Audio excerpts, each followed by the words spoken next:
Hey everybody, and welcome back to another episode of the Class of series. This year is 1990, and this is the peak year for the Nintendo Entertainment System, with such great titles like Maniac Mansion, Metal Gear 2, Batman, Bad Dudes, the list goes on and on.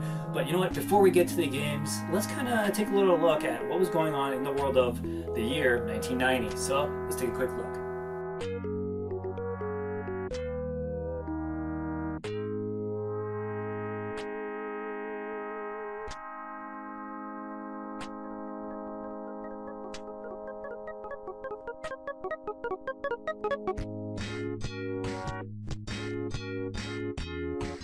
Some pretty interesting stuff. Well, it doesn't get more interesting or more bigger or better than Super Mario Bros. 3.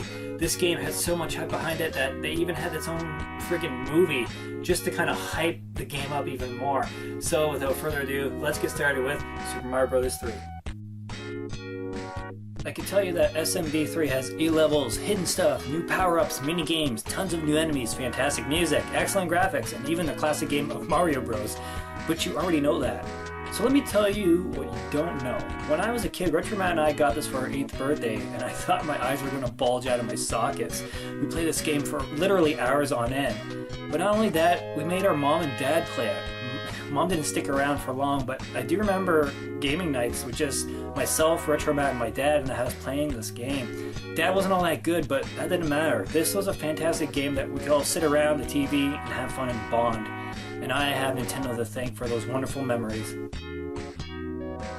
I can say without a shadow of a doubt, Batman the video game is the best superhero game on the NES, hands down. The graphics are dark and detailed like the Gotham of Tim Burton. The music is so good. Sunsoft were the masters of 8-bit tunes, you guys. The game was no pushover either. This is one of Retro Matt's favorites here, not because he's a huge Batman fan, because he is, but it's a Batman game done to near perfection. The only thing I didn't like about the game was that there was no 2-player action and no Batmobile and no Batwing. But we can't fault Sunsoft for that. It's a stellar game for all of you retro heads, and you should have it. It was Christmas of 1996, and I remember my mom giving this game to Retro Matt and I. It would be a pivotal point in my gaming hobby, as this would mark the last time I would receive an NES game for Christmas. But what a game. One of the most advanced games on the Nintendo. You play as the ancestor of Simon Belmont, Trevor, in his attempt to slay the evil Dracula. But this time, and something I wish Konami would do nowadays, you get 3 other companions with you. Coupled with the fact that you have stellar music and brilliant graphics, multiple endings, multiple paths. Castlevania 3 is an absolute must. If you can get only one Castlevania game on the NES, get the 3rd installment. It's that good. Fire up your washers, because I've got a big load of stinkers this time around. I'm talking about the worst games of 1990. Let's take a very brief, and I do mean brief, look.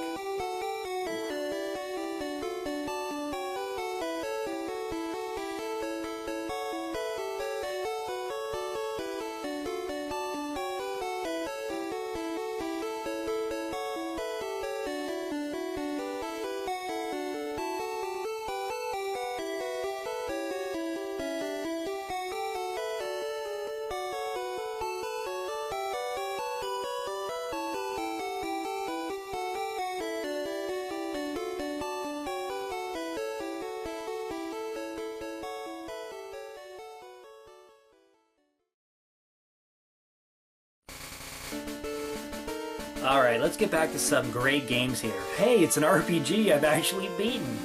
And what an RPG too. Well, I remember playing this at my friend's place back in 1995 for the first time. And come to think of it, this is probably the first RPG I'd ever really played. Now, what do I remember playing? I really liked the fact that you could pick between a party of 4 members, and you can also pick different classes too, which made each game really stand out. The music was stellar, the graphics were really good too, and there was just a ton of weapons, magic, and armor to get. I would always be anxious to see what the new bad guys would look like in each new area. You know, I may not be the biggest fan of RPGs, but I love the original FF. Capcom continues the great tradition of Disney platforming games, again with Chip and Dale. You play as the aforementioned duo in a bid to rescue the friend, or is it their girlfriend, Gadget, from the claws of Fat Cat. I can't remember if this game was at the corner store where we used to rent our games, or if we borrowed it from our Uncle Mark, but to say this game is a blast with 2 players is a big, big understatement. You'll constantly be throwing apples and boxes and other things into your partner as you avoid various enemies. The game is pretty damn easy, but its 2-player mode is just so much fun. Check this game out, you guys. Now we get to one of my personal favorites. Double Dragon 2 is everything a great beat-em-up game should be in my eyes. Plenty of martial art moves, lots of enemy variety, big bosses, cool locations, great music, cutscenes, multiple difficulties, 2-player simultaneous modes, and kick-ass music. Did I mention the music's awesome? It strikes a great balance of difficulty too. Not ball-breakingly tough as the 3rd game, and not as short as the 1st game. It's in a happy medium there. I would always want to rent this game back when I was a kid, and just something about this game really sucked me in. It's just so good.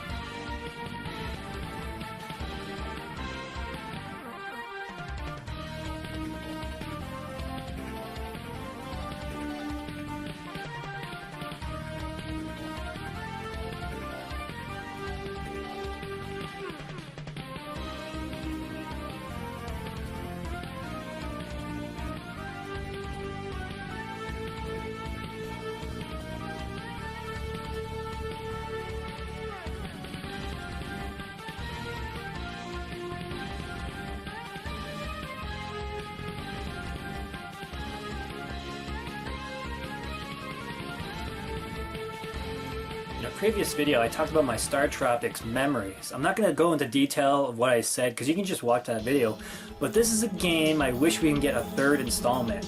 To dream. I mean, listening to the music was like being on vacation in the Caribbean, and I always really liked the cheery music in this game. It was a pretty long game too. You weren't going to blow through this in just one sitting. You also get a nice selection of weapons, tons of special items, a lot of secrets to uncover, neat looking bosses, tricky puzzles that aren't really too difficult, and a fantastic ending. It's one of the best on the NES. I need to get something off my chest. I faked not feeling well so I could be sent home to play this game. I remember it so clearly too. I was in grade 6 and it was the morning and we were just about to start class and I was just already bored. I was so bored. I knew in the back of my mind my friend in another class had Mega Man 3 waiting to trade with me. And that's all I cared about, was getting that game and trying it out. Needless to say, when we traded games, I faked a bad stomach ache and begged to go home. And they actually let me go. Needless to say, when I popped that game in, I was hooked. The game was tricky, it was hard, but it was fair, it was fun too. It was just such a big deal for me to finally sit down and give the series a try. And you know what? It was tough for sure, but I loved it, and I was forever hooked on Mega Man. How could you top the original Ninja Gaiden? Well, add in more ninja moves, more sub-weapons, better graphics, better music, better cutscenes, just better everything. While most people would say the first game was the toughest, I tend to disagree. I always had difficulty with Ninja Gaiden 2. I don't know why either. It was always around the last stage of the game that I would just break down and drop the ball. The second installment was just such an improvement, like I said before, and while I still love the first game more, the second is just so close to the original, it's not even funny, you guys. So everybody, that wraps up another class of video, and I want to know down below in the comments section what you want to see covered next. I've kind of really done all the NES years I've wanted to cover. So, name the system, name the year, and you know what, maybe I'll, pick your selection. So anyways, this is Will from the Max Impact 24 channel. I hope you really liked this video. In the meantime, in between time, take care, and for those about to retro, we salute you! Take care.